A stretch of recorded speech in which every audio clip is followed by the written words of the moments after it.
আপোনালোকে এই ভিডিঅ'টোত চাওকচোন, গৌৰৱ গগৈ ডাঙৰীয়াৰ ভুল আছিল নেকি? তেখেতে চেণ্ডেল নিপিন্ধাকে জুবিনদাৰ সমাধিস্থলীত প্ৰৱেশ কৰিছে। চাওক, আপোনালোকে চাই থাকক। আৰু এটা মই ফটো দেখাই দিম। এতিয়া গৌৰৱ গগৈ ডাঙৰীয়া বহি আছিল, এয়া চাওকচোন, তেখেতে যে চেণ্ডেল পৰিধান কৰা নাই।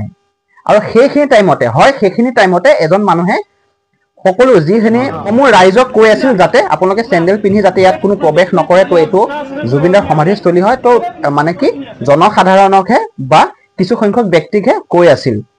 কিন্তু একাংশ এনেকুৱা মানে দুষ্ট চক্ৰই মানে ডাইৰেক্ট লিখি সামাজিক মাধ্যমত আপলোড দি আছে যে জুবিনদাৰ সমাধিস্থলীলৈ গৌৰৱ গগৈ ডাঙৰীয়া চেণ্ডেল পিন্ধি প্ৰৱেশ কৰিলে, তেখেতৰ অলপো মানসিক জ্ঞান নাই নে, অমুক নাই নে, তমুক নাই নে। বাৰু জুবিনদাৰ এতিয়া ন্যায় ক্ষেত্ৰত সেইটো তেখেতসকলে বেক কৰি কিছুমান সংখ্যক লোকে তো এতিয়া এইবোৰ কৰাত নামিছে। কোনে কি কৰিছে, কোনে কি কৰা নাই, আৰু তেখেতসকলক মই সুধিছো, এইটো সময়ত কৰা উচিত নেকি?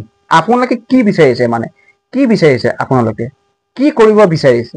আপোনালোকে এই ভুল তথ্য কিয় ছচিয়েল মিডিয়াত দাঙি ধৰি আছে?